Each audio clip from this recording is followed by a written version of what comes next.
Planning and Infrastructure Bill. We are now sitting in public and the proceedings are being broadcast. Before we begin, I would like to remind members to please switch electronic devices to silent. Tea and coffee are not allowed during sittings. Today we will first consider the programme motion on the amendment paper. We will then consider a motion to enable the reporting of written evidence for publication and a motion to allow us to deliberate in private about our questions before the oral evidence session. In view of the time available, I hope we can take these matters formally without debate. I first call the Minister to move the programme motion standing in his name, which was discussed yesterday by the Programming Subcommittee of this bill. Move formally, Chair. The question is the programme motion as on the amendment paper. As many of that opinion say aye. Aye. To the contrary, no. I think the ayes have it. The ayes have it. I call the Minister to move the motion about written evidence. Move formally. The question is the motion as on the amendment paper. As many of that opinion say aye. Aye. On the contrary, no. I think the ayes have it. The ayes have it. Copies of written evidence which the committee receives will be made available in the committee room. I now call the Minister to move the motion about deliberating in private. Move formally. As many of that opinion say aye. Aye. To the contrary, no. I think the ayes have it. The ayes have it. We now go into a private session to discuss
Order. We are now sitting in public again and the proceedings are being broadcast. Before we start hearing from the witnesses, do any members wish to make a declaration of interest in connection with this bill? We will now hear all... yes? Lewis Coyne. I'm a Hertfordshire County Councillor until the 1st of May. Give your name, miss. Yes, I was a planning consultant until the general election, not anymore. I'm a member of the Royal Town Planning Institute, Chartered Planner, member of the Royal Institute of British Architects, Chartered Architect, and a Vice President of the Town Country Planning Association, but that is an honorary position, so I have no actual pecuniary interest. Thank you. Up until the election, I was a commercial property solicitor acting for a number of residential and commercial property developers, and I was also a borough councillor up until I resigned a couple of months ago for North Warwickshire Borough Council. And a member of the National Infrastructure Planning Association. Yes, Nessie Kalsman. Thank you very much. I was a local councillor until I resigned last May, but I'm not sure if I need to declare that. I'm Vice President of the Local Government Association, which will be relevant for the panel this afternoon. Thank you. Thank you. I thank all members. Oh, John Grady. Solicitor, and I had a practice for many years in the energy sector, but I'm not currently practicing solicitor. I thank all members now for having declared their interest. They have been noted.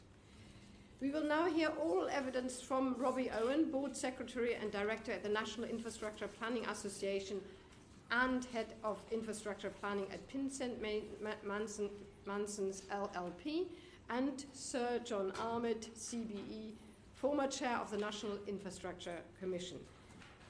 Before calling the First Minister to ask a question, I remind members that questions should be limited to matters within the scope of the bill. We must stick to the timings in the programme motion the committee has agreed.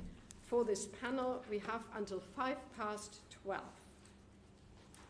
I now call Paul Holmes, who is the member of the opposition. Thank you very much, Mrs. Hobhausen. So John and Mr. Owen, thank you very much for coming this morning. As you know, this is a huge piece of legislation and we want to scrutinise it to the best of our ability. And thank you for the work that you do as well in your occupations. We've remained consistent that we have a concern between democratic accountability and processes and speeding up planning delivery, but not taking away necessarily the power of local people to make differences and have their say on nationally important critical infrastructure. So can I ask you firstly, do you both think, and we'll go to you, Sir John, first and then to Mr. Owen after, do you think that these proposals strike the right balance between speeding up those delivery of national infrastructure projects and public accountability? And do you think that democratic accountability and public accountability will remain at the heart of any delivery of that national infrastructure under the proposals of this legislation? Sir John. Yes. I think this is a reasonable attempt to try and balance off this fundamental question which I think we face between getting the balance between taking forward critical national infrastructure that the country needs and local interest.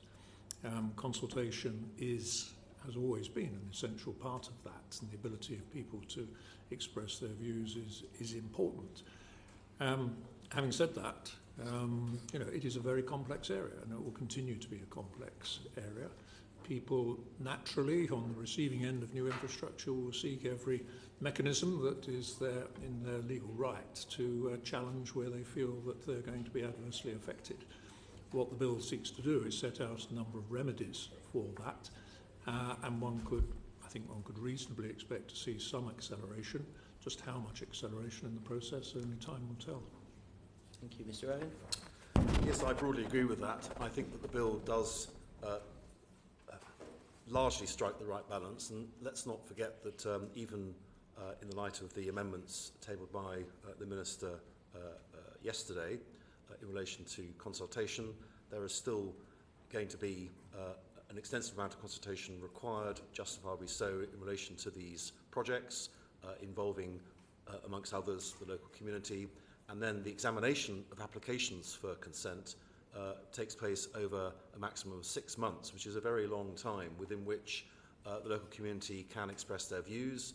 Government is retaining the ability for local impact reports to be produced, which I think is important. So I think that that there is no fundamental concern I have that democratic and public accountability will be lost by these changes. I actually think they don't quite go far enough in some respects, and we may come on to that later. Thank you. No further question. I now call the Minister, Matthew Pennycook.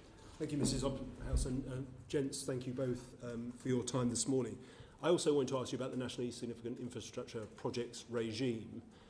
As you know, the objective of the bill in this area, Part 1, Chapter 1, is to provide for a more certain regime, but also to speed up the process by which applications are taken through, because we have seen, as you're both aware, a deterioration in the performance of the system over recent years. We've done a huge amount of consultation on this piece of legislation, statutory consultations, working papers, calls for evidence, but we are still very much in listening mode as to whether any other further changes are required. So I just wanted to get your views, picking up on the comments just made. In terms of the critical barriers to bringing forward major economic infrastructure, where do you think the bill gets things right? Where does it not go far enough in your view? Well, clearly the bill seeks to, in a large extent, try and provide a regime of compensation to offset where people are going to be affected. That, in a sense, is no different from what we've seen in the housing sector in Section 106, for example, for a very long time. I think the real challenge here is the ability of the process to actually slow things down. We know that judicial review is one of the big difficulties in this area. You could argue that the recent recommendations made in terms of judicial review don't go that far. The only way in which it can be held back is in fact where the court decides that in fact it's virtually a, not frivolous, but an immaterial issue that's being raised. But the nature of the legal system is, I would imagine, that people will find ways around that. Judicial review constantly acts as a brake, I think, and an influence on those who are developing projects to actually try and cross the bridge before they get there. So you put in more mitigation than ideally you would wish. That raises the cost, and in fact you finish up with potentially a more expensive project than ideally you would. But that's the nature of people trying to sort of second guess what is going to be raised and how the judicial review will be handled. And I'm not sure that the recommendations made will go far enough to actually have a serious impact on that aspect, which is one of the central aspects to what has been holding up these schemes quite significantly. Each year of judicial review is likely to potentially add a year to the process, and that's why I think it's difficult to see that these changes will actually benefit the overall process by more than 6 to 12 months at the end of the day.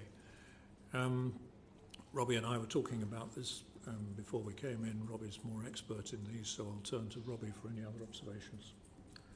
Thank you, Sir John. Well, Minister, I think my view is that what is already in the bill I absolutely support, and I think every provision in the bill relating to national infrastructure planning is appropriate, and I include in that what I hope will be added to the bill through the amendments you tabled yesterday in relation to pre-application consultation and some other measures. And I think those are all, as you say, good measures that have followed extensive consultation and engagement. I think there are two areas where I believe the bill needs to go further and be bolder and be strengthened. The first is in relation to further streamlining of the development consent order process, and I think that should focus on allowing the standard process to be varied where there's justification on a case-by-case basis. That was trailed in your planning working paper in January, and I would encourage you and your officials to have another look at that, because I think there is justification for that, to give some degree of flexibility to reflect the nature and requirements of individual projects and how the standard process might need adapting for that. And secondly, in relation to the DCO process, I believe that we need to look again at its ability, which was the original intention back in 2008, to be a one-stop shop in terms of all of the consents you need for construction of these big projects, and And I think all of the discussions around that have yet to fully sort of come to a conclusion. I note the review by Dan Corrie published a couple of weeks ago, but I don't think that provides a full answer to allowing development consent orders to do more than they currently have been in practice doing in terms of all these subsidiary consents that are really quite important for some of these big projects beyond the development consent order itself. Then I think the other area where the bill, in my view, should and could go further is in relation to the whole area of judicial review. The changes that were announced in January following the call for evidence off the back of the Banner review, I don't think are particularly significant. They're really quite modest, and they relate largely to the permission stage of judicial review, and approximately 70% of judicial review applications get permission and go forward, and therefore I think we need to focus beyond the permission stage. But I think there are two other areas where the bill could make some worthwhile changes. First is in relation to the interaction between judicial review and national policy statements. As you'll know, national policy statements are approved by Parliament, and the bill contains some proposals to change that process. And it has always struck me as being strange that nevertheless national policy statements can still be judicially reviewed and are judicially reviewed. And the final point on judicial review is I believe that Parliament should be able, if it wishes to, in a simple one-clause bill, to confirm decisions to give development consent for projects of a critical national priority. This used to be the case. We used to have lots of provisional order confirmation bills, and I think it's a very good way of Parliament, where it wishes to express its support for a particular big critical project, and that could easily be done through some amendments to the bill. Thank you. Thank you, I remind everybody we only have another 50 minutes for this panel, so can I keep reminding you to be as succinct as possible? I now ask Gideon Amos, Liberal Democrat spokesperson. Thank you, Mrs. Hobhouse, and my thanks as well to you gentlemen for the work you're doing. My question is around the balance of community engagement with affected communities.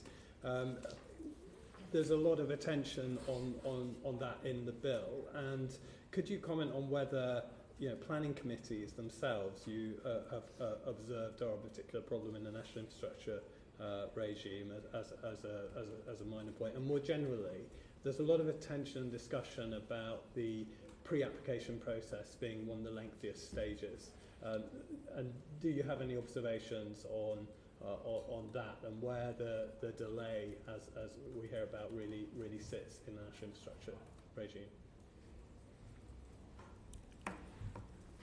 Well, I mean, planning committees, local planning committees, I would argue, are not really probably professionally equipped to deal with NZIP projects. These are, as I said at the beginning, these are very significant projects. They're likely to be in the interest of a much broader area than that which any single planning committee is going to be taking an opinion. So the planning committee inevitably finishes up looking at things through a local lens, and I would argue that's not really appropriate for projects of national significance.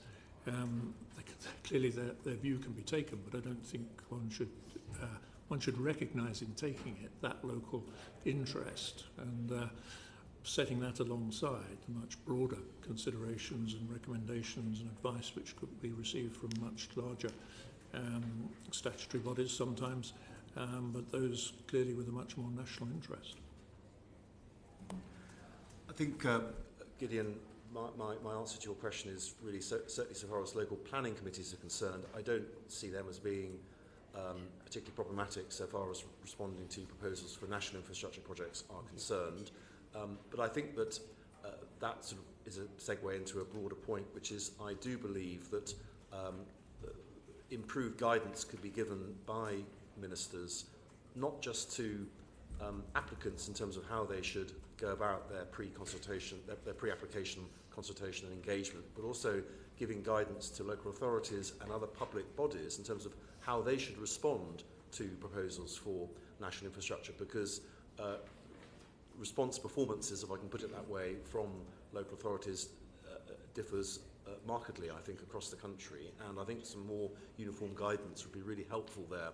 And I think the changes that government heralded yesterday in terms of pre-application consultation paves the way for a new set of guidance dealing with the pre-application period, because that is where most of the delay rests at the moment, and I think that the changes yesterday should really help to, as government says, and I agree with this, about halve the pre-application period, and that would be very welcome. Murphy. Thank you very much, and thank you to witnesses for coming today. I had a question partly on growth and partly on the timeline of the NSIP regime. So we know there was a significant deterioration, as the Minister said, between 2012 and 2021, almost doubling in terms of the time it takes to get development consent. It obviously rose to 4.2. It was previously 2.6 years in 2012. I wondered whether you had a view on, is there a target time frame we should be getting to that you would like to see on a kind of average? But also more broadly, because one of the things my constituents will be most focused on is what this is going to do in terms of growth in the economy. So I just wondered whether you could provide some comment on what impact you think this bill will have on overall economic growth. Well, there are two things there. What should the target be, and will this bill deliver it? I mean, I think the target clearly should be to try and get back to what we were handling and what we were seeing back in 2010, 2012, which was sort of just over the 2-year period. That's, you know, these projects are getting more complex, they're getting a lot larger. There are some very big ones coming down the line in the next 10 years. But if we could get back to that sort of level, then that would be clearly welcome. Would this bill deliver that degree of improvement? Frankly, I'd be surprised. Thank you. I think my response to that would be we shouldn't forget the role of national policy statements, because they became rapidly sort of yellowed at the edges in the late 2010s, which led to a dramatic increase in judicial review of decisions. And the bill does include a number of valuable proposals to improve how national policy statements are kept up to date, and that is really important that they are, because they are the basis for decisions that are then taken on individual projects. I think the rule of thumb, we should really, at the very least, be aiming to get back to the performance levels in about 2015, which were approximately 12 to 18 months for pre-application, and then around about 15 to 18 months from application to decision. And if we could get back to that, obviously if we can improve on that a little bit, that would be ideal, but that would be my rule of thumb, I would suggest. Thank you. Shadow Minister Davidson. Oh, that's not right. Thank you very much, Mrs. Hobhouse. I found the evidence you gave, Mr. Owen, really helpful in terms of the parliamentary process by which this might be streamlined. I'd just like to ask you both, one of the challenges for the element of this bill that's about the planning system is that there is that part which is the quasi-judicial role of the local authority in administering planning law. And then there is that part where statutory consultees and other organisations might be required to give consent for something which the local authority has consented, but where Natural England or the Environment Agency or someone else needs to give a sign-off. So I'd just like to ask, in your view, firstly, does the bill strike the right balance in streamlining the different parts of that process so that nationally significant infrastructure can make its way through quickly and efficiently? And then secondly, in respect of the comments about judicial review, I'm always very conscious that a local authority, as well as judicial review, is also subject to a complaint for maladministration if it's failed to take into account the legal obligations that Parliament has placed upon it. So whilst the system may seem bureaucratic, the bottom line is Parliament has required councils to go through that process when considering these planning applications.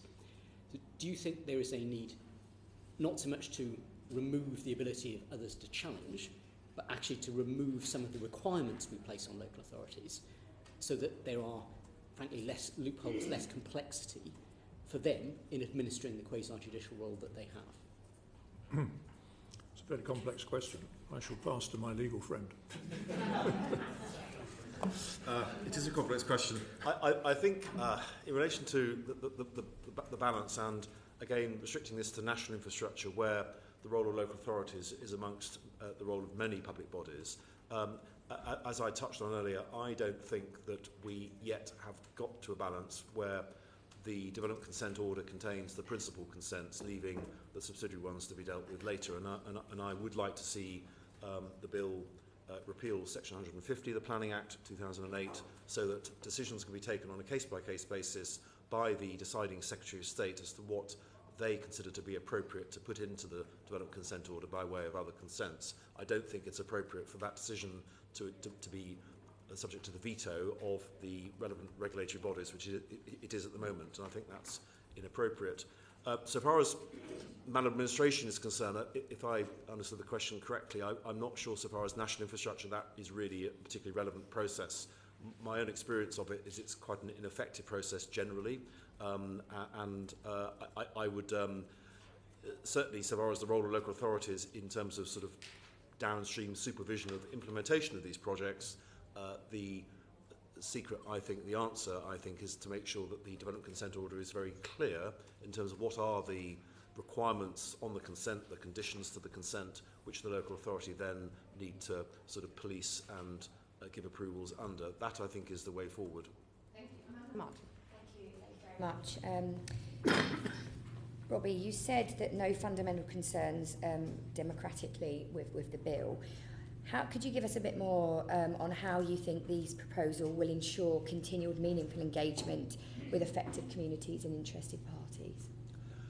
Yes, I think there are two things I would say to that. First, any right-minded applicant for a development consent order is clearly going to continue to be consulting formally and then engaging informally with local communities, even with these changes that the Minister tabled yesterday.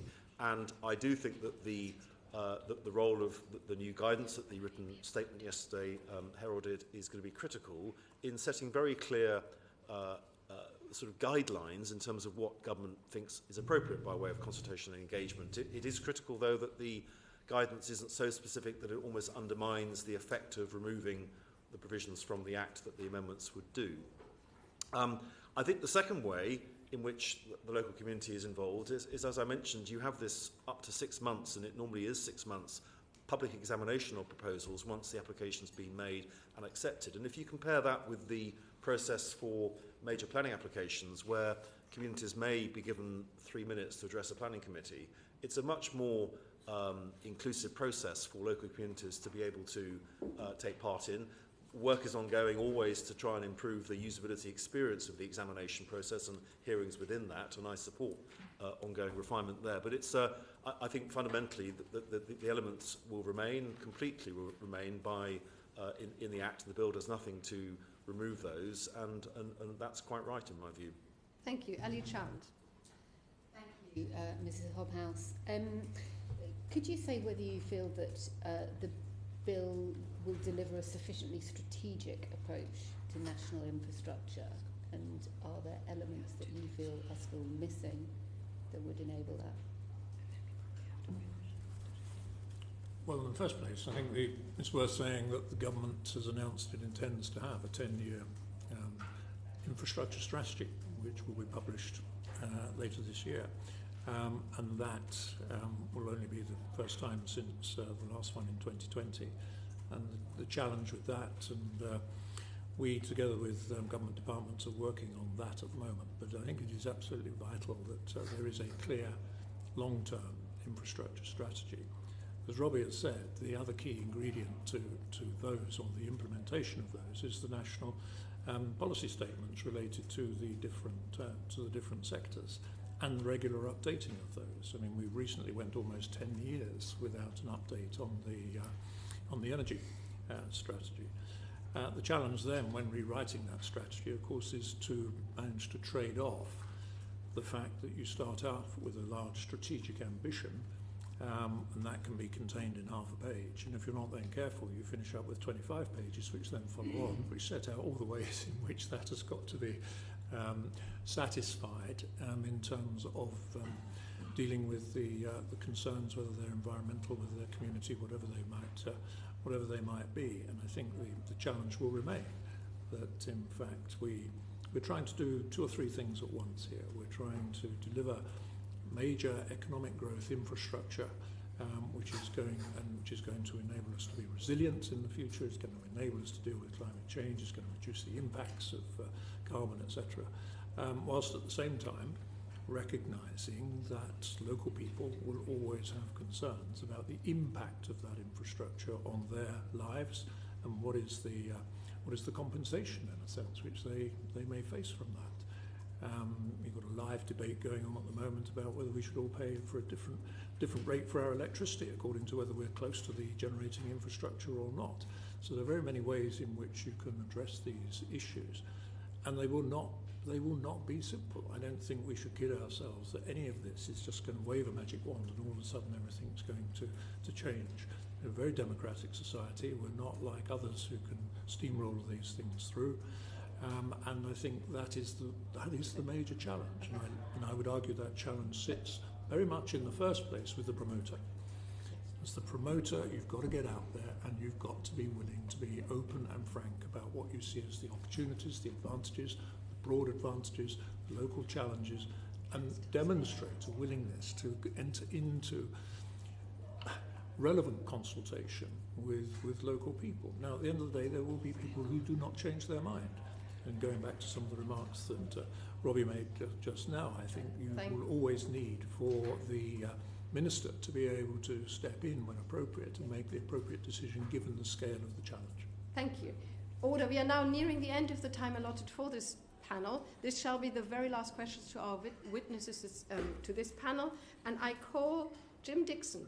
Thank you, Chair. My constituents in Dartford find these issues very real because they've had their lives blighted by congestion at the Dartford crossing, principally due to the fact that the planning system has failed to deliver the Lower Thames crossing over 15 years. I'm delighted it's now got a development consent order. The National Infrastructure Commission in 2023 wrote a review of the NSIP regime, which found that it was due to delays as a result of lack of clear policy, disproportionate consultation and the lack of a strategic approach to environmental mitigation. I'm just wondering how much of that you feel this bill alleviates and addresses, because clearly it needs to.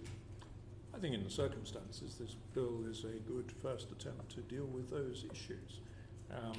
As I've said, it's very complex. You're trying to trade off very different interests, and that is not going to disappear overnight. And people will, even with the new bill, there will still be people who will seek to challenge the workings of that bill. But this is a good first attempt, and I think, as we've both said, probably more needs to be done. Order. That brings us to the end of the time allotted for the committee to ask questions. I thank our witnesses on behalf of the committee for their evidence.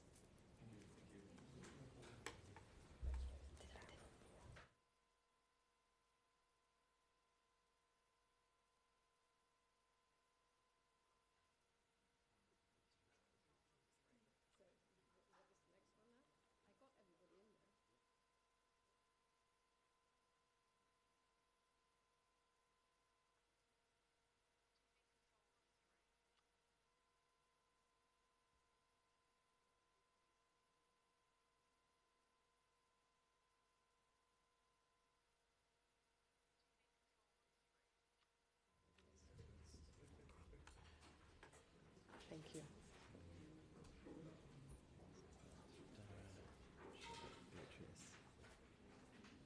Thank you.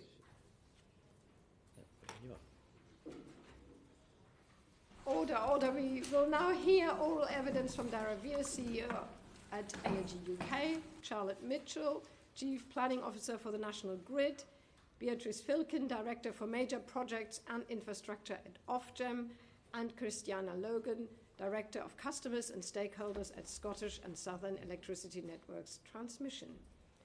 I call the Shadow Minister. Thank you very much, Mrs. Hobbs, and thank you for coming and giving evidence. I have two questions because I know backbench members will want to ask and scrutinise the legislation. But firstly, to Charlotte Mitchell. Obviously, the legislation tries to aim to speed up grid connections, and I was wondering if you could just outline to the committee how much consultation you had as an organisation in the formulation of this legislation, and just an overarching view on whether those connections would be sped up, and whether you think the government could go further to enable some of the gridlock to be eliminated, and how you think the legislation in its current form will help ease the backlog of connections in the UK. Thank you.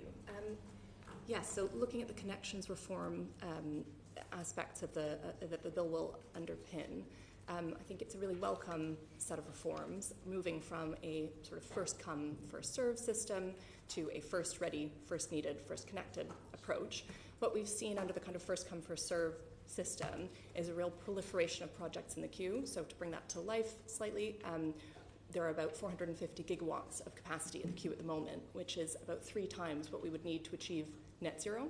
So I think it's fair to say that not all of those projects will come forward, and they certainly won't come forward in at the pace at which we originally envisaged them coming forward when they found their spot in the queue, which ultimately means it's taking a really long time to connect new projects coming forward, and promoters of those projects are quoted sort of decade-long connection timeframes.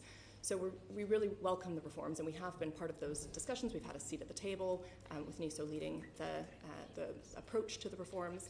And for us, I think what's really important is that the legislation comes forward quickly enough that we can move across to that new system and refocus our resources and our priorities on connecting those projects that are ready and are most needed to be connected to the grid. Thank you very much. My second question is to Ms. Vyas, and if necessary, Christianna Logan. You will know that the last government consulted, and I don't mean to leave you out from Ofgem, but I'm focusing on 2 issues. I'm aware other members will want to come in. You'll be aware that the previous government consulted on community benefits to infrastructure, and there was a proposal to allow direct payments, something which the government has continued with. Do you have a concern, or do you think that is a result of the industry not doing enough to consult local people when infrastructure was being delivered previously? And do you think that an unintended consequence of direct payments to consumers will mean that the emphasis of your members on making sure that community benefit and community consultation is done in an adequate way going forward will be undermined? Thank you for the question. I don't think it's a failure of the industry. I think it is a series of consecutive failures of regulation and policy over the past decade, if not for longer, and that goes beyond the energy industry. I think that it's really welcome to have this unified vision in the energy space for infrastructure build-out, and that goes across the department, the NISO and Ofgem. I think it's really critical that we do use all the levers that we have here to engage with people. The reality is this is a very specific piece in the bill around transmission network operations, and that's the large stuff, really, the bigger stuff. But it has to be part of this broader conversation we need to have with people about placement of assets. Infrastructure is part of that, substations, but of course generation assets. It's about changes we're going to be making to homes and businesses across the country, and it's about also just about the kind of the difference that investing in this will make for future generations. So in terms of your question specifically about whether it's a failure of industry, I don't think so. I think it is a failure. I think we share the blame, but I'm really positive about the steps set out both in this bill but more broadly in the sort of energy policy space. I think that it's worth being really clear about the context, that we need twice as much transmission network build out as we've had in the last 10 years, and that's a huge scale of work, and we do need speed to do it. The reality is that different communities will have different priorities. And so for some communities, a conversation about investment in community spaces might be the right conversation. For others, it will be direct payments, and for others, it will be, a conversation about investing in community ownership of assets. So it is really about tailoring it. And then the last thing I'll say is I think it's not unusual, and you will all know this far better than I do, but it's not unusual to be having a really significant conversation about how you balance national equity and local diversity. But this is a newer conversation for the energy industry. And so as we navigate this, we really do, and I know all of my members do, intend to work very closely with partners, including Natural England and other environmental groups, but also with local government and regional government. So I think it's really important that we are honest and open about this shift in way of working and not fall into a trap of assuming one size fits all. Thank you. Would you like to come in? Thank you. What our research has shown is that in areas where we've previously developed projects, perceptions of the benefits of the projects are much stronger, more positive. What the big challenge is for us as an industry now is the scale, the magnitude of what we have to deliver, and that in many cases the local communities likely to be impacted have not seen this scale of infrastructure before. We have developed a package of local benefits that come with these projects, whether that's local jobs, contracts for local supply chain, or in fact new permanent homes that will be initially used for housing workers on the projects, but then used within communities for their own needs after the projects are completed. Community benefits are an important part of that package, but so too is the very real engagement that we do with local communities.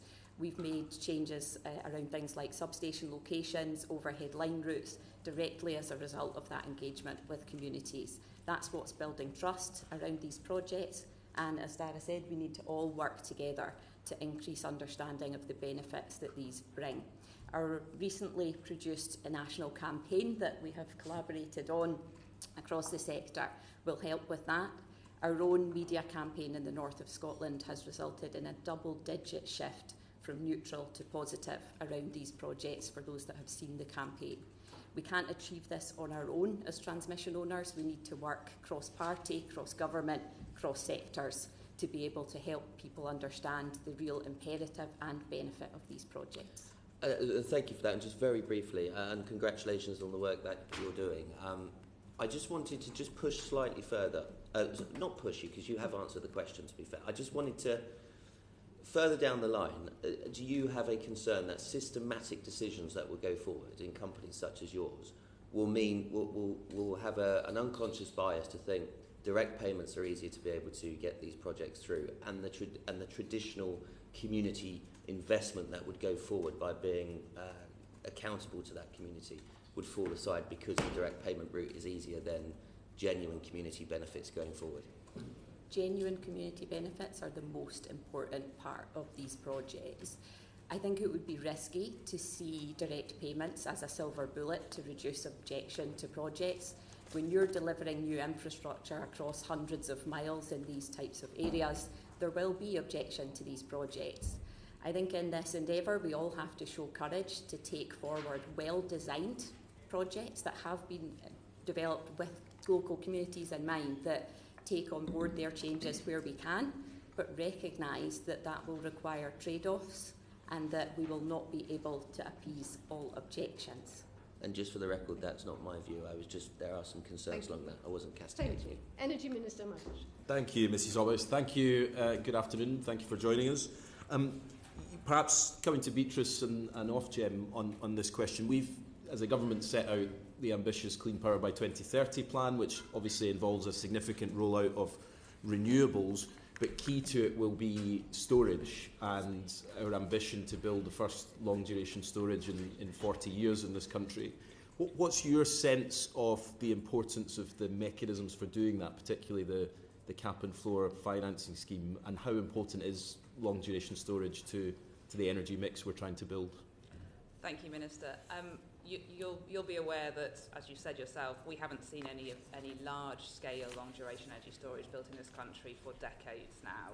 So we know that the market is not willing to take on those risks at the moment. And so it's absolutely right that the government is instructing us through this bill to expand those regimes and protections. We support the proposed introduction of a cap and floor regime for long-duration storage. We've seen NESO's advice to you as part of the Clean Power development of the Clean Power Action Plan that increasing the amount of flexible storage that we've got on the system is critical for getting to your clean power targets, and we're very keen to be part of supporting that. We think the cap and floor regime has proved its worth over the last decade or so through interconnectors. Obviously, we're adjusting it now with the input from a wide range of stakeholders to make it appropriate for the long-duration storage needs. Great. Christianna, perhaps if I can come to you.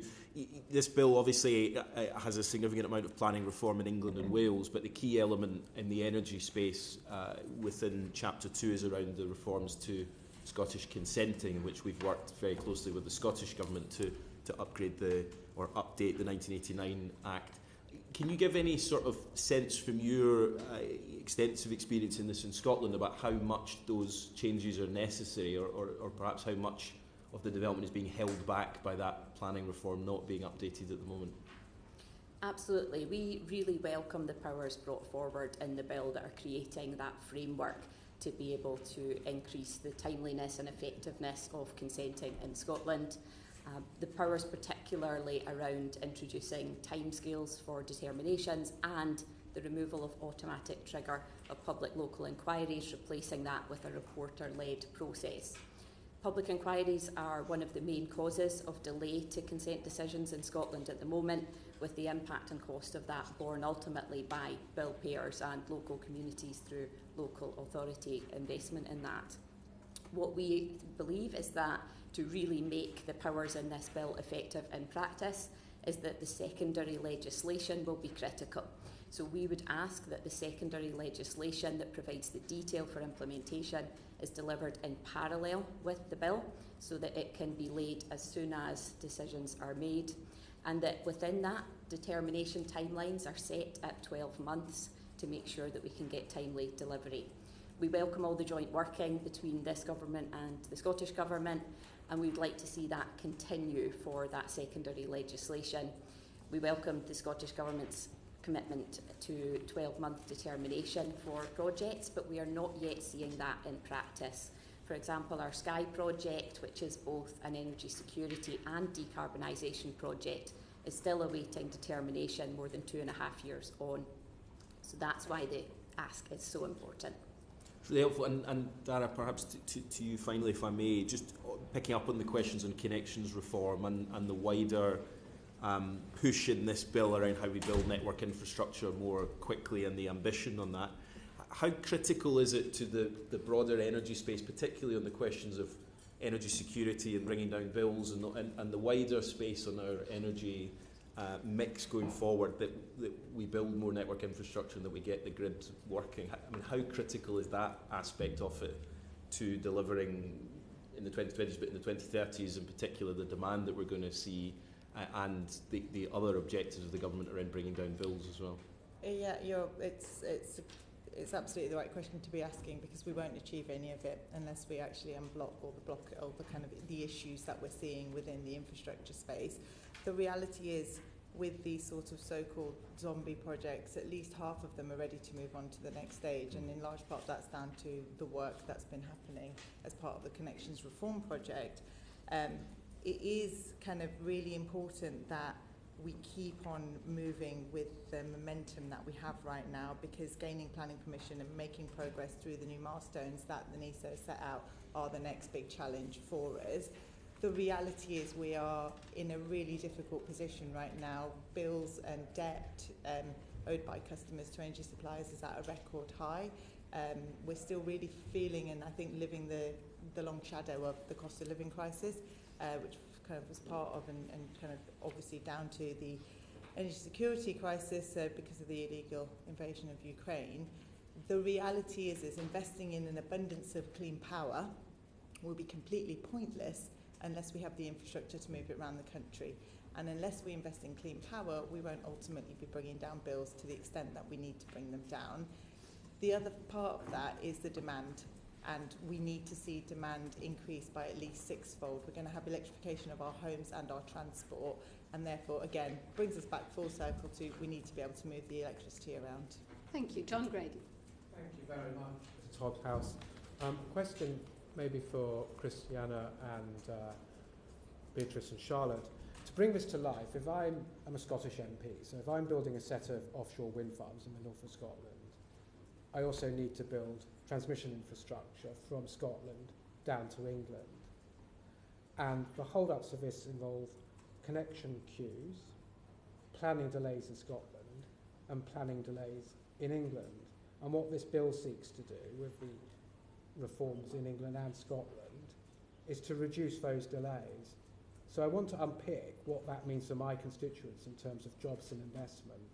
So how much money, first of all, is going to be invested in the grid in Scotland over the next 5 to 10 years? Because this bill helps speed that investment up. Maybe a question for Christianna and Beatrice. So our programme of projects to deliver for 2030 is a £22 billion investment. It's the biggest investment that we've seen in the north of Scotland probably since the Second World War, so it's really significant for constituents there. And our colleagues in Scottish Power have their investments within your area as well. Well, alongside that, there are a significant number of jobs. We expect around 6,000 jobs enabled through our investments in Scotland specifically. Just this year, we'll be recruiting another 600 people into SSEN transmission to help with this transformation of our grid network. All of that, as you say, is dependent on us getting consent to progress all these projects and the necessary regulatory approvals for those investments. We've been working very closely with Government and Ofgem on the reforms, and we believe that the proposals put forward in the bill will take us forward in that regard. As I said earlier, the secondary legislation and the work with the Scottish Government will be critical to capturing those benefits. And Charlotte, some of the projects you're doing rely on Scottish infrastructure, so is it the same in England? More jobs, more activity? Yes, more jobs, more activity. I think picking up on the point around consenting, we have similar challenges, but different in England and Wales, as you note, and this bill does look to streamline the NSIP regime, and that's incredibly important for us at National Grid. We're very supportive of the measures in the bill, and there's 3 in particular that I'd like to just name check as helping us to accelerate the projects that we need to move that power around, as we've been discussing. So the first one is around the commitment to refresh the NPSs every 5 years or more frequently. Really welcome that because it's incredibly important we have policy stability for our projects. I would just caution that we don't update them so frequently that that the policy sort of landscape moves, but 5 years feels like the right cadence for refreshing those. Another measure in the bill that will help is the ability to opt out of the NSIP regime where that's more appropriate for particular projects. So sometimes at National Grid, we're upgrading a substation, for example. We need to move some overhead lines around, and you can trip that threshold and end up in the NSIP regime where really that doesn't feel like the sort of spirit of the regime. That's not what it was set up to do. So that ability to write to the Secretary of State and explain why that's not the most appropriate regime is really helpful for us, and we really welcome that measure. And then the third one was something that was spoken about in the previous by the previous panel around the announcement yesterday to look again at the consultation requirements and move to a non-statutory footing for consultation for NSIP projects, which again will really help us to engage more in a more targeted way, in a more effective way, and a more proportionate way so that we can bring the projects forward whilst continuing to engage communities, which helps us to ensure we've got the right projects in the right place. Thank you. Liberal Democrat spokesperson Gideon. Thank you, Mr. Hobhouse. Thank you for coming and giving your evidence today. Just a question for Dhara. The compensation clauses in the bill are very welcome from our point of view, but isn't there a case for a more standardised community benefit system across the whole industry? People living next to wind farms, solar farms. Would you like to expand on that? I think it's a very fair question, but I do think that I would reiterate the point made in response to the earlier question, which was around making sure that community benefits are tailored to the community that is around the infrastructure. I think that different communities will want different things. There is, within some of the conversation and the guidance, there are some explicit examples of proximity and the amount that will be paid out. But the reality is this isn't a one-size-fits-all conversation, and nor should it be. I think we'd be doing the country and people across the country a disservice if we did take a one-size-fits-all approach to this. I think it's right to have the guardrails and the guidance, but really responding to what people need and what people want and what is lacking in a community that the industry could potentially support and provide is going to be the best route to bring people with us on what is actually a fairly significant journey. So in my view, I think it's really important that there are parameters. We need the guidance from government. We certainly can't do this alone. This is definitely something we need to do in partnership. But in order to fully respond to and get that kind of really holistic, close working with communities who will be hosting infrastructure, we need to have that conversation. And that takes more effort for the industry to have that conversation, but it's the right approach. If I may, a very brief follow-up, then surely the point here is that there may be community benefit paid, which could be a standard, but that doesn't rule out, that doesn't obviate the need for site-by-site individual mitigation discussions, does it? You're absolutely right, and I think that's where the guidance from the department's been really welcome. Thank you. Rachel Taylor. Thank you, Mrs Hobhouse. I was really delighted recently to make a visit to a National Grid substation in my constituency at Hams Hall in North Warwickshire and Bedworth. And they're almost doubling in size to accommodate connections for HS2. But also they were talking to me about the massive queue of projects that need connections there and for expansion right across the West Midlands.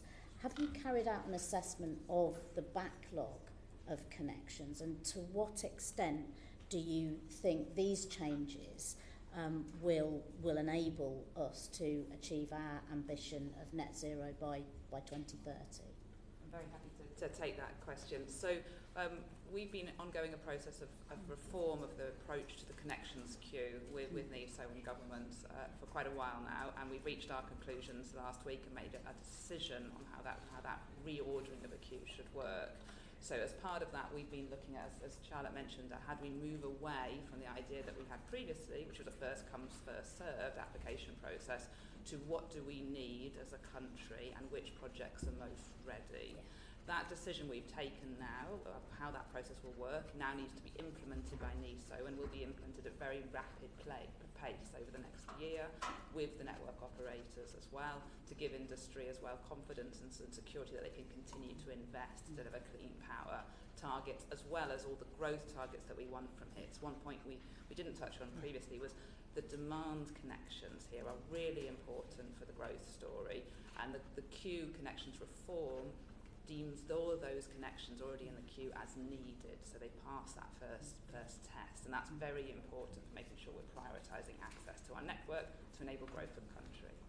And if I could just come on in very briefly just to say that I think bringing forward the legislation at pace will enable us to move to the new system, and so it's really important that the measures in the bill are brought forward quickly so that we can move towards the new reordering and prioritisation.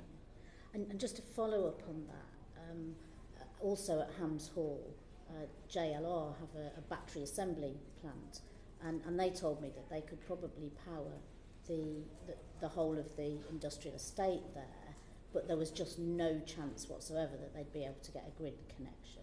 So, I mean, is there a sort of estimate of those sorts of things that are feasible and possible, but haven't even sort of entered your radar because they've not applied? So one of the purposes of the queue reform is to make sure that the projects that we need and are earliest ready do get earlier access to the network. At the moment, we do have a lot of projects in the queue that are early stage of development and aren't so critically needed by the strategic plans we're setting out. So projects such as connections for demand or for factories and stuff, those are all deemed, they're already in the queue, those are deemed as needed and will be therefore prioritised for the queue. And we do expect, therefore, their connection dates to improve as a result of the connections reform process. Thank you. Luke Murphy. I mean, it wasn't that long ago that Russia's invasion of Ukraine resulted in a kind of massive income shock as a result of the fact that, you know, our energy system isn't that secure. I just kind of building on the Minister's question earlier, you know, what impact is this bill ultimately in terms of expediting connections to the grid going to have on securing our energy supply in future? And can you also say a bit about what impact it would also have on economic growth? I'm happy to start that if you'd like me to.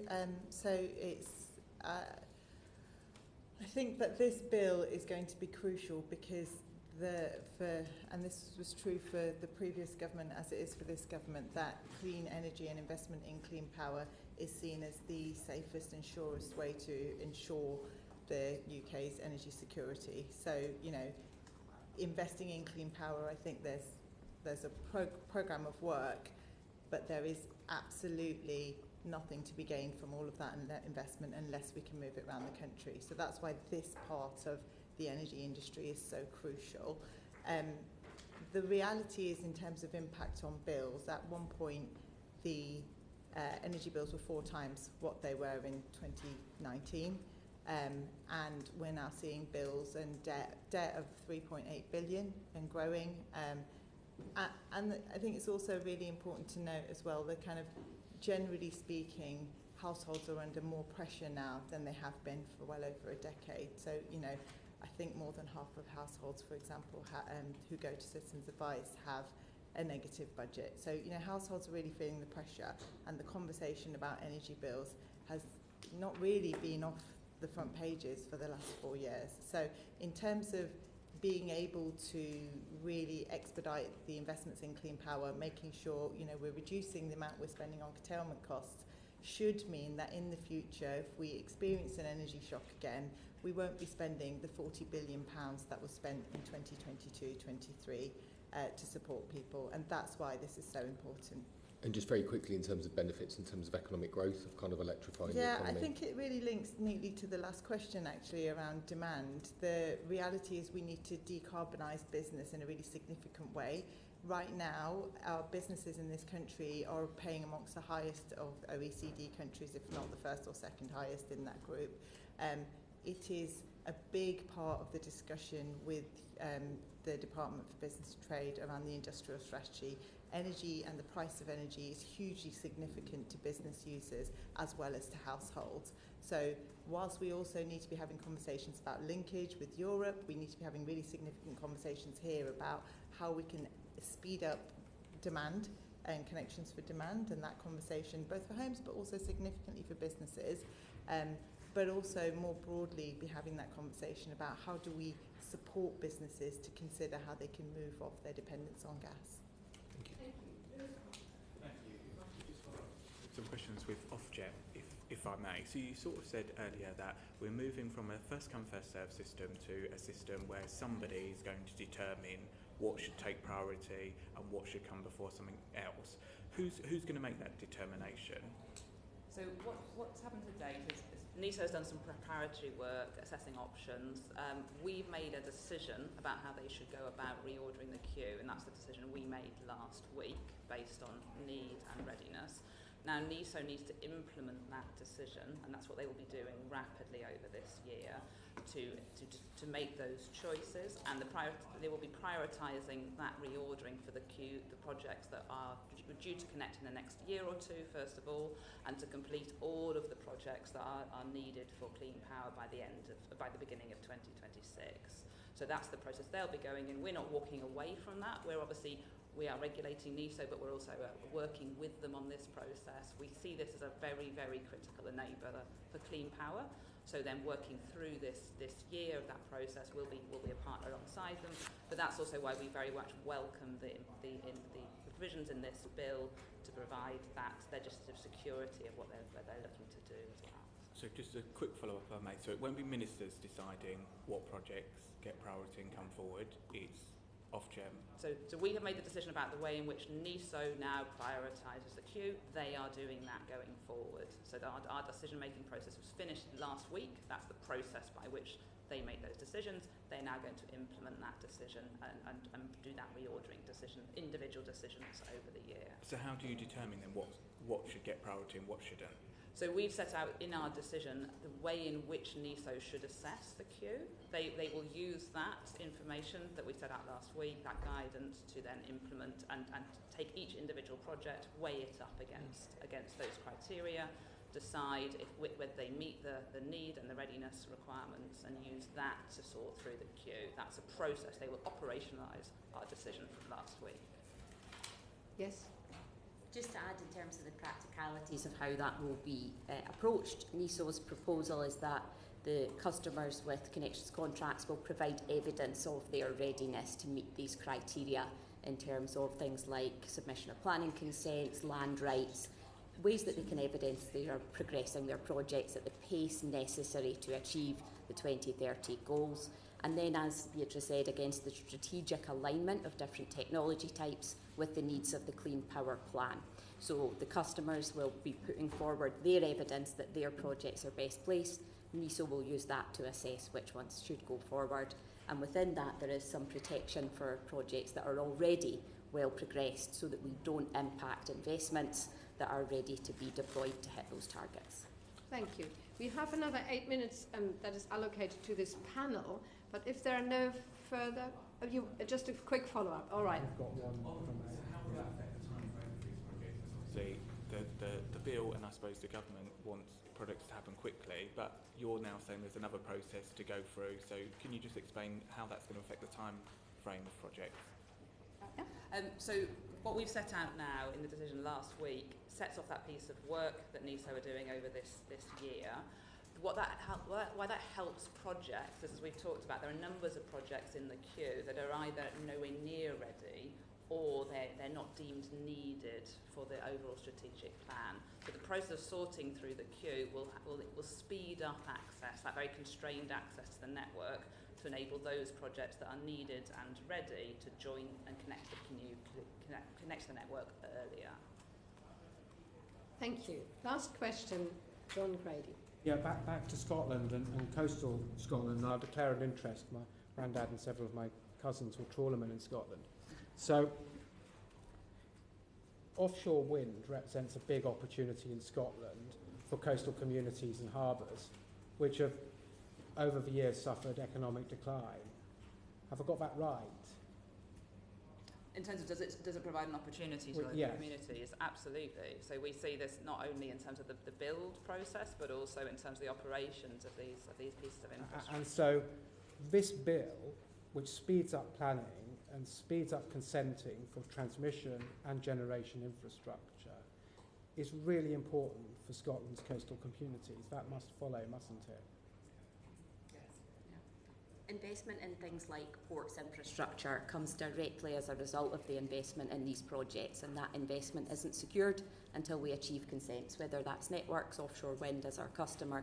So absolutely there is a benefit. There's also the community benefit that will come as a result of these projects. There's also the wider supply chain opportunities here. Obviously what we want to see is we want to see international supply chain and UK supply chain relocating here and providing degrees of the supply chain directly for these projects from our own communities.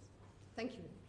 Since we have got a little bit more time, there is a last question from Amanda Martin. It was just a supplement on that, and obviously John spoke about Scottish coastal towns. I am from Portsmouth, and we have a ferry port that is working really hard to have clean power across there.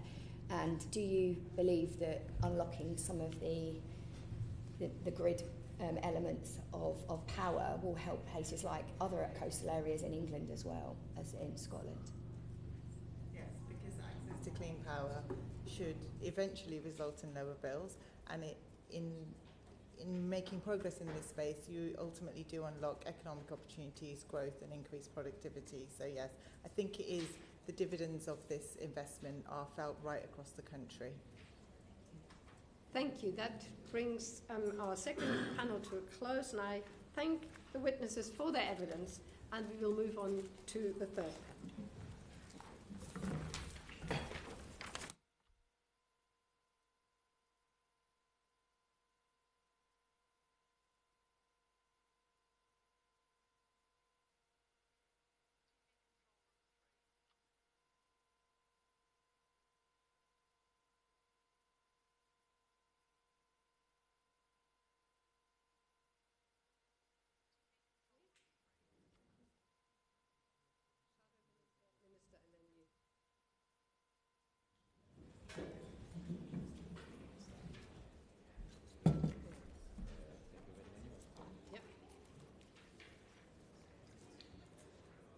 Thank you.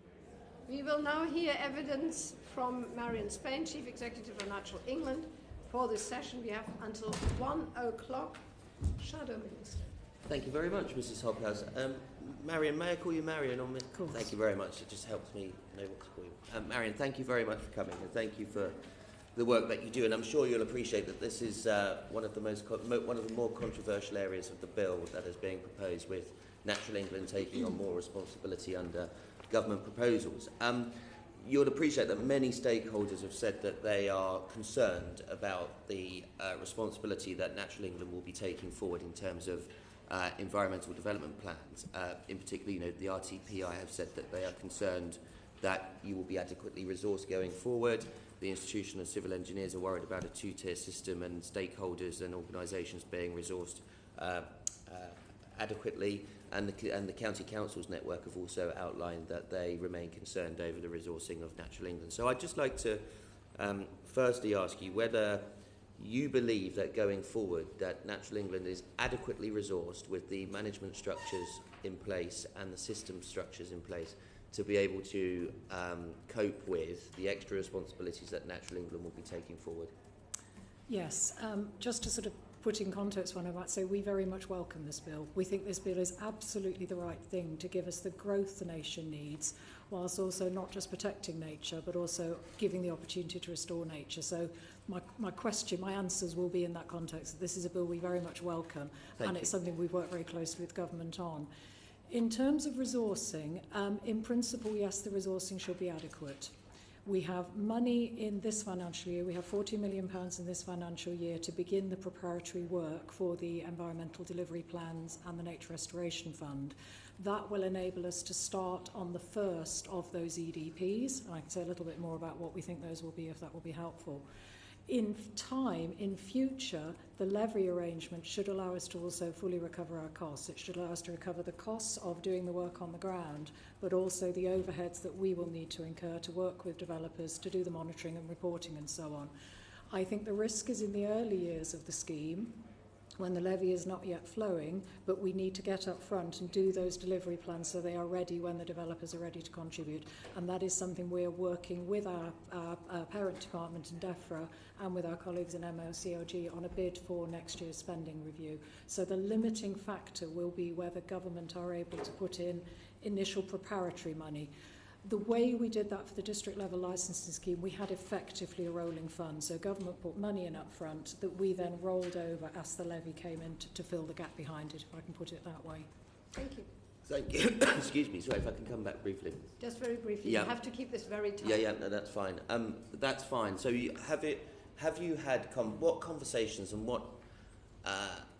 what impression are you getting back from government that they remain satisfied and you are satisfied as Chief Executive that in that early stage the whole aims of this legislation in terms of EDPs will not be undermined by a gap in funding in the early stage to whether you can recover those total costs?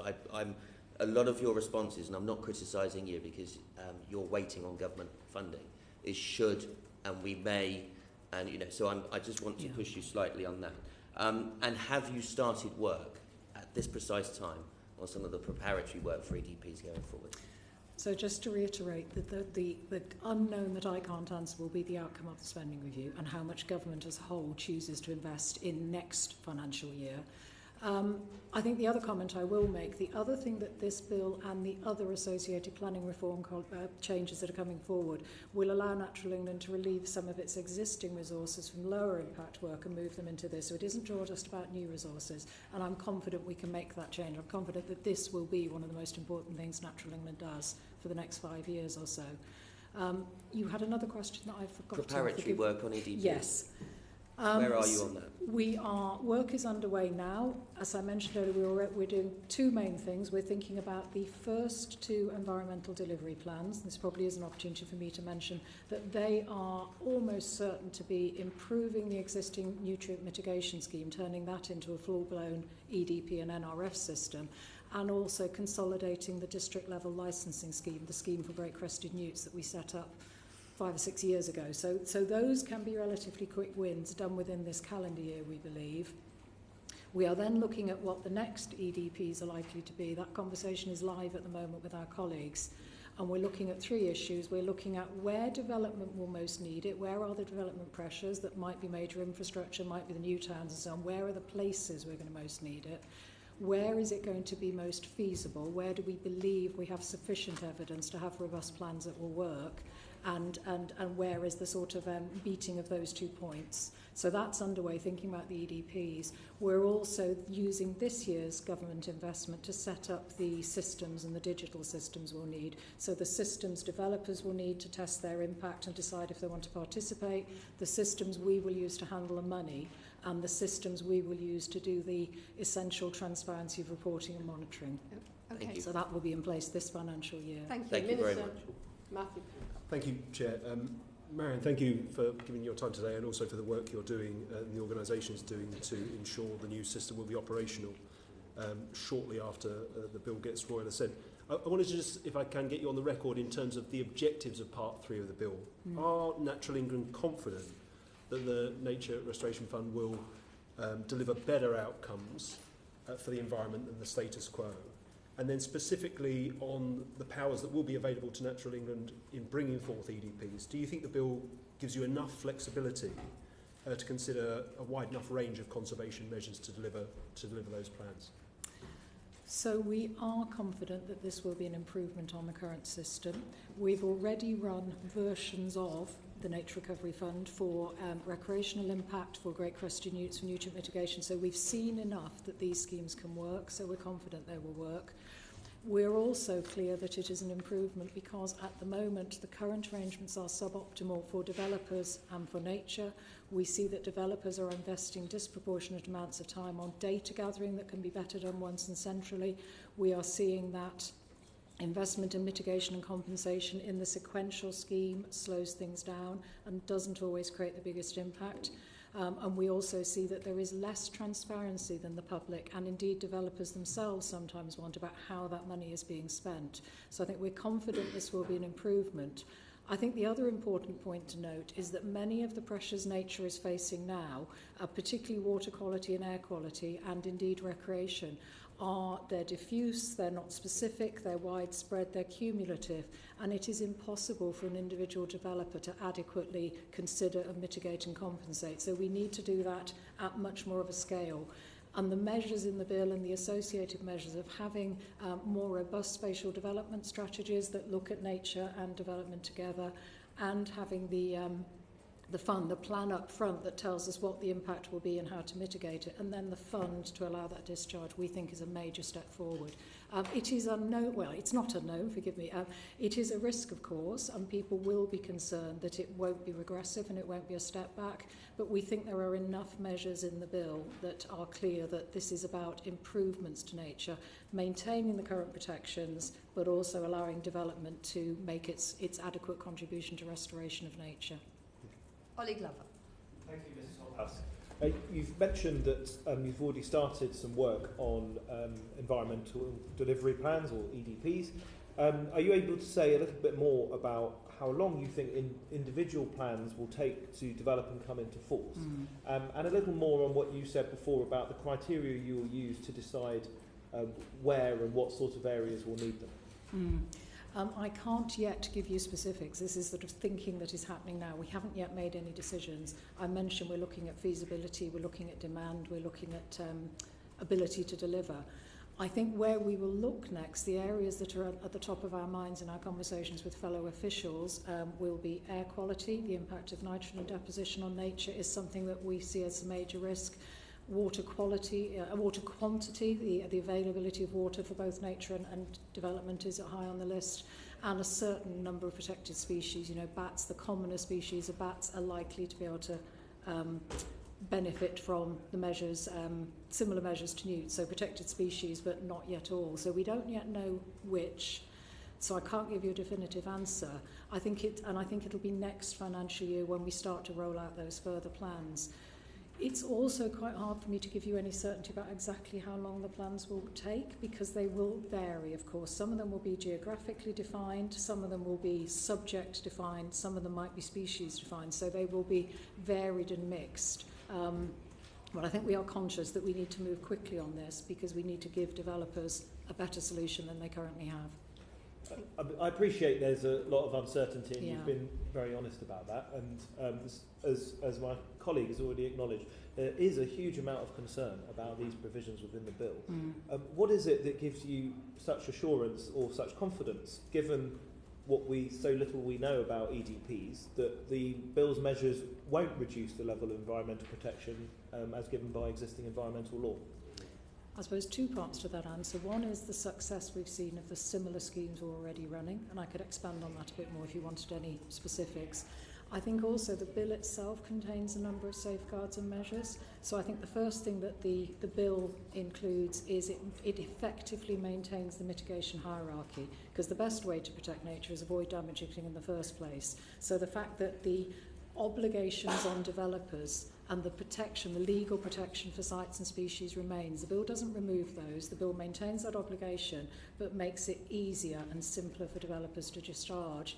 And the fact that the developer will have to pay a levy, that in itself will make them think, am I better off avoiding this and avoiding therefore the cost, building somewhere else, if I can put it that way.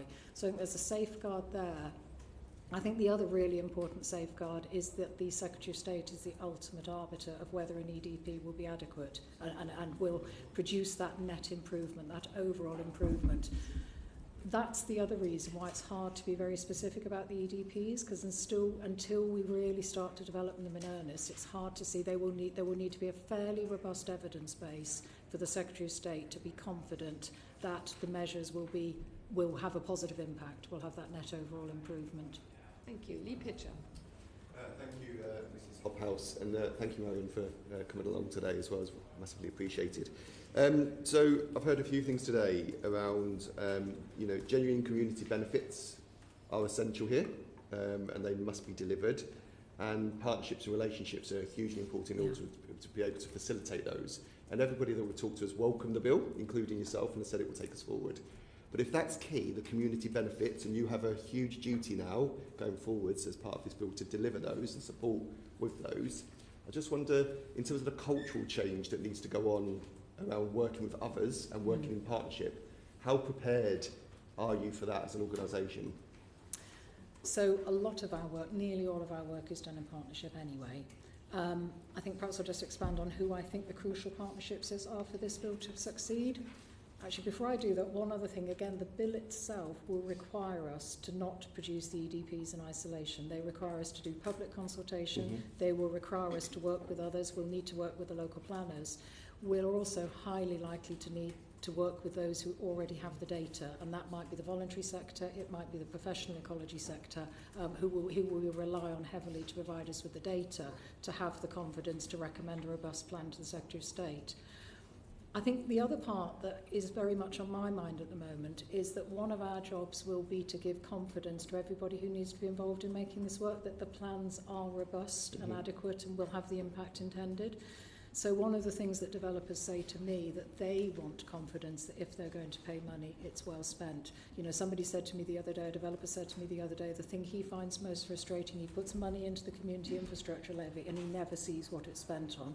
So I think there's something about giving confidence to developers. If they participate, they can see they've done some good. I think planners will need a fair degree of confidence that they are giving planning permission that is within the overall planning law still. I think we do need our wildlife groups to work with us on this. We do need to give them confidence because they will own a lot of the land on which we will make the improvement. But as important, and a group we haven't often talked about in these conversations, is the private landowners, who we will need again to have confidence that they are participating in a fair market where they will be adequately rewarded should they choose to put their land in, and that they will also see they are doing public benefits. I suppose the final group, if I dare say it, will be parliamentarians, that the confidence that these measures will contribute to the statutory climate and nature targets. So I think it's all about how do we work with all of those groups to show this is better. And it sounds to me like you're saying that you are ready to work across private, public and volunteering sectors in order to deliver. We're already having those conversations, part of the preparatory work. Sorry, if you keep this really tight, we can get 3 more questions in. Ellie Challenge. Thank you, Mrs. Albert. Thank you, Marian. It says on the front of the bill, the Secretary of State has determined the bill will not have the effect of reducing the level of environmental protection provided for by any existing environmental law. You've spoken about how you think that there will be improvements. Are you absolutely confident that that holds, that there is no way in which this bill could result in a reduction in environmental protection in any way, for example, in relation to irreplaceable habitats?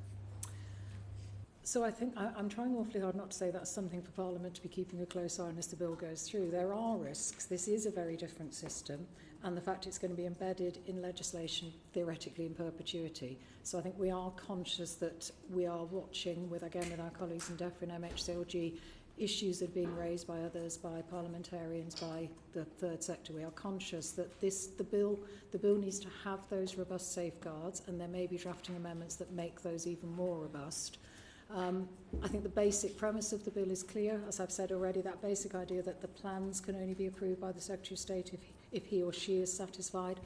I think the bit, however, we also want to keep an open mind on.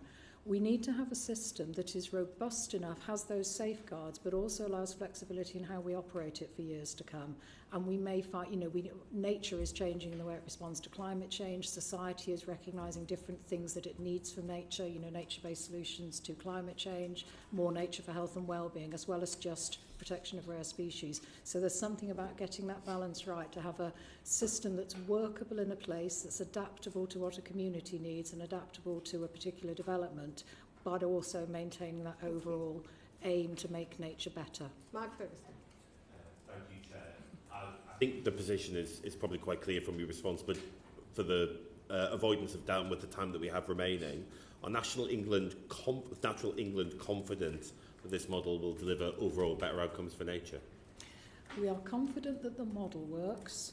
The detail will come as we work through which topics and which situations we actually apply the environmental delivery plans. It's perhaps also a version of the answer to that question. The plans themselves can rule in and rule things out. So we may decide that, for example, a piece of ancient woodland can't be replaced and therefore would not be subject to these measures. So that's another safeguard. Thank you. David Simmons. Thank you. I'd just like to ask two more specific questions around the resourcing. The experience with Section 106 agreements is that often by the time the resource is aggregated to the point where it is spendable at scale, the cost of delivering what it was supposed to deliver has increased. And you've described how your expectation is that the resource coming in will begin to cover the costs for Natural England in administering that. So could you tell us, have you done any modelling, firstly, around how the income and those rising costs will be managed? And secondly, how, particularly in the event of significant challenges to Natural England, we can be assured that not a significant amount of the contributions will end up being absorbed in the administration and management cost, as opposed to being spent directly on the environmental mitigation for which it was first gathered. So I can't tell you modelling we're doing for the future. That work's only just started again. I can refer back to what we've got already. So, for example, with district level licensing, the formula is quite simple. How much does it cost to build a pond, and how much does it cost either Natural England or, in that scheme, the third party, including private businesses who are delivering? And that's what drives the levy. That's what developers pay. They pay the cost of administration and the cost of delivery, and that's the model we'll use for this. Those costs, of course, will vary. There won't be a single cost because it will depend on the complexity of the issue and possibly even the geography, land price and so on. Thank you. Order. That brings us to the end of the time allotted for the committee to ask questions. I thank Marian Spain on behalf of the committee for her evidence. I thank all our witnesses so far today for their evidence. We will meet again at 2 p.m. to continue taking oral evidence. I invite the government whip to propose the adjournment. I propose we now adjourn. The question is that further consideration of the bill be now adjourned. As many of that opinion say aye. On the contrary, no. I think the ayes have it. The ayes have it.